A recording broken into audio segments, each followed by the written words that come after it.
Hi everyone, welcome back to the channel. My name is Vanessa and I'm an indie author and I publish under the pen name A.N. Sage.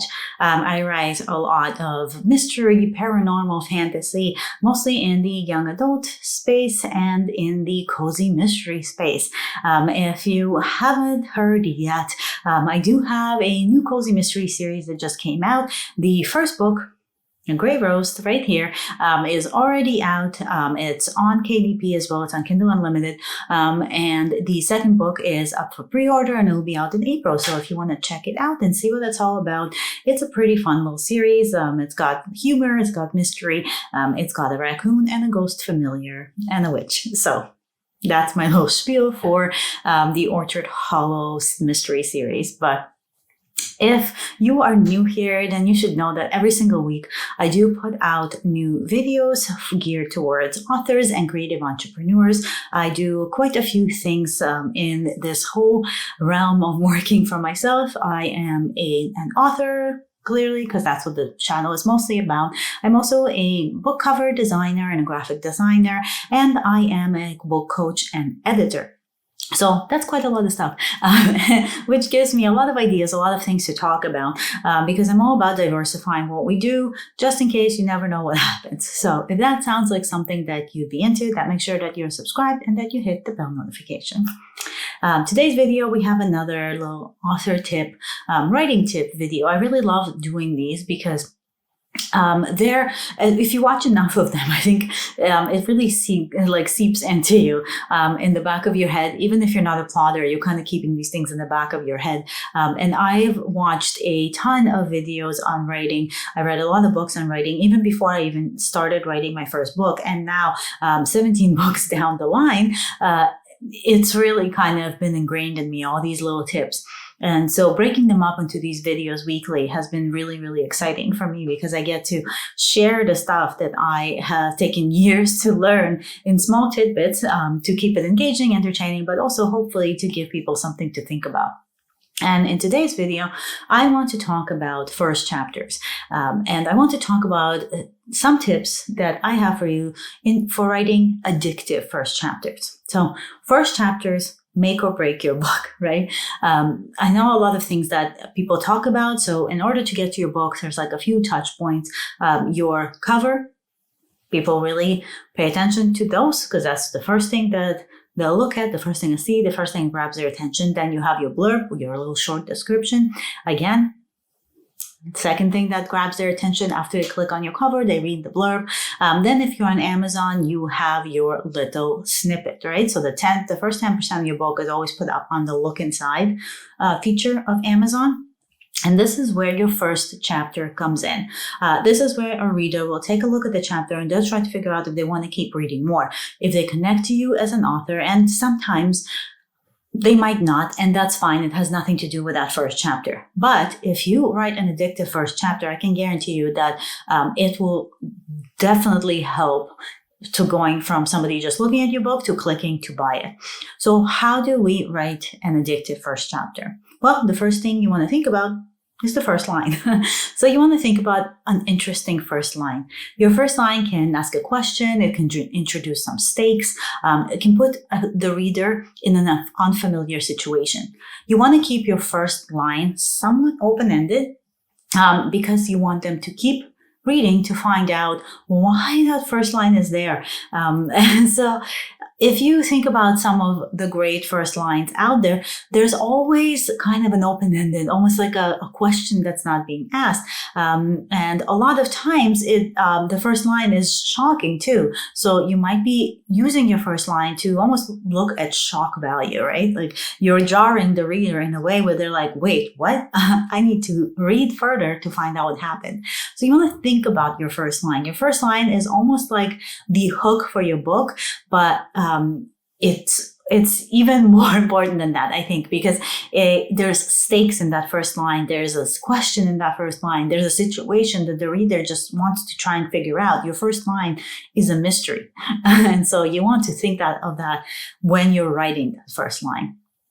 Then what you want to do in your first chapter of your book is you want to introduce your main character. So your character and your reader, that's like a connection there, right? Like a lot of times people will like the plot and they'll talk about the plot. And if it's a mystery, they'll like the mystery. But it's always, for the most part, the characters that keep a reader from coming back. The characters, that's what the reader falls in love with. That is who they're coming back for. They want to see what happened to them. If it's a character they can't connect to, or somebody they don't relate to, then the book might not be for them. And you want to make sure that you introduce your character to your reader, that they understand who they are, because you don't want to waste their time and having them read your book halfway through, then realize they don't connect to the character at all. It's not something for them, and then get a bad review.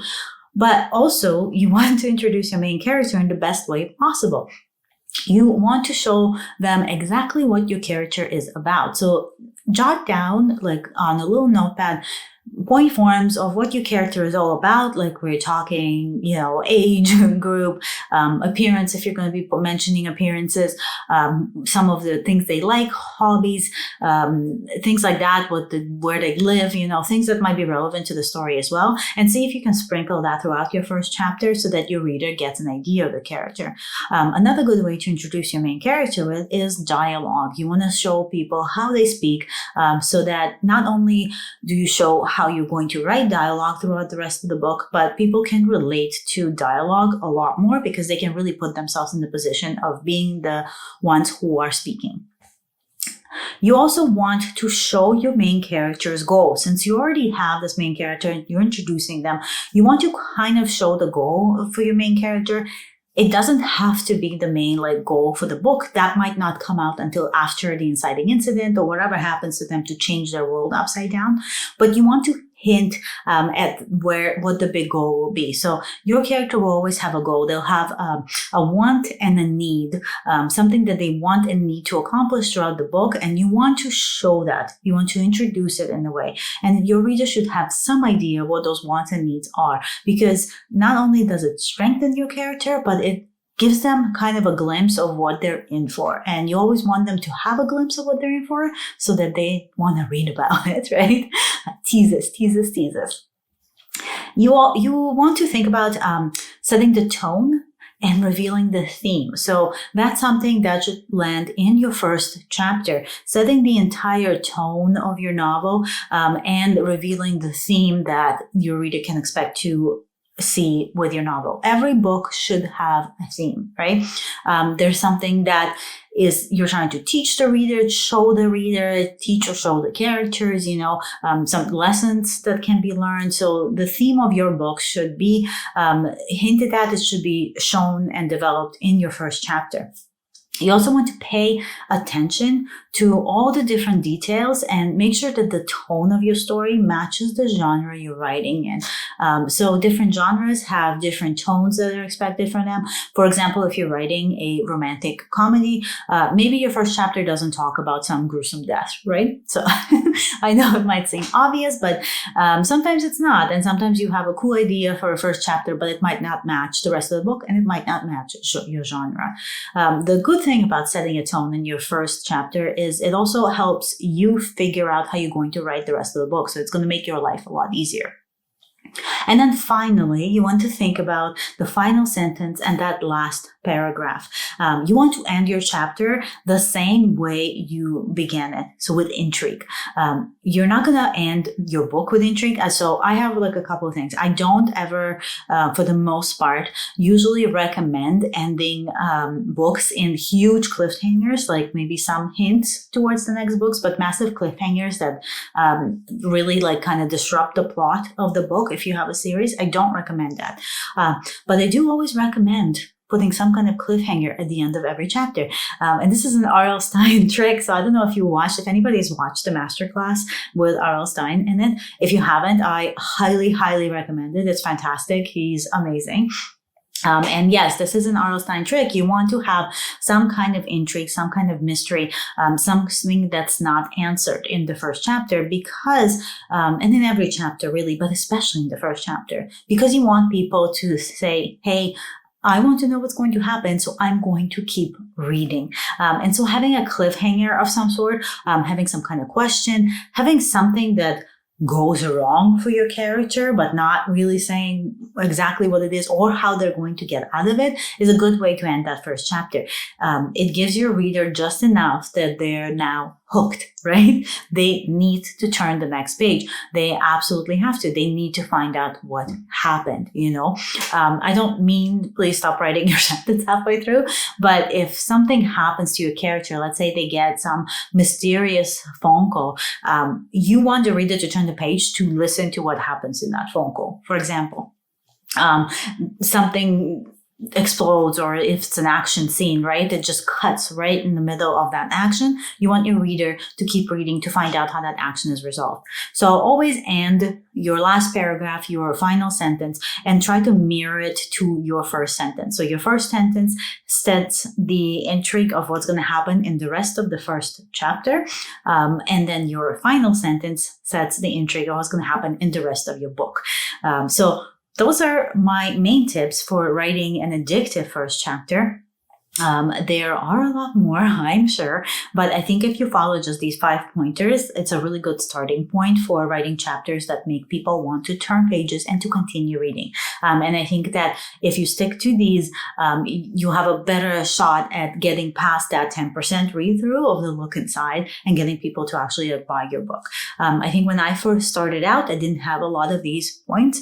And so my first chapters were a little bit more on the boring side. They dragged on. They didn't give the reader a good enough reason to keep reading, and some readers did, but some readers didn't, right? And so now my click-through, my page reads, and all of that has gone up quite a bit because I follow these tips. I work really hard to make that first chapter not just an introduction of the world before, of the character, of the goals, the themes, but just giving people the chance to read this chapter and understand what the book is about, understand what they're in for, and want to be in for more. So with all of that said, I hope I helped you out with some of these. I am working on more resources, and I think I'm going to add some first chapter cards and first scene cards that you can print out with some of these pointers that I've been talking about. And that way you can print out them on note cards, so you can cut them up, whatever you need to do, but you already have kind of the things to fill out that you would need to. So that's coming up next in the resource library, and I will have those for you next month. And I'll mention in one of the videos when it's up there. I'll probably send an email just to let people know something's been added as well. If you are not in the resource library, you haven't gotten in, the way to do it is to sign up for my newsletter for this channel. And once you sign up, you will get an email with the password and the link of how to log into the resource library. So just make sure you keep that and check your spam folder, because sometimes it goes there if you're a Gmail or something. But that's the way to get it. There's a ton of resources there. There's even like a free downloadable planner you can print out that I designed. So there's like a bunch of stuff there, a lot of plotting stuff if you're a plotter. So make sure that you're subscribed to the newsletter to get access to that. And with that said, I hope you guys have an amazing week, starting out week. Have a fantastic Sunday, because that's when this is up. And stay magical. And I will see you next week for another video. Bye.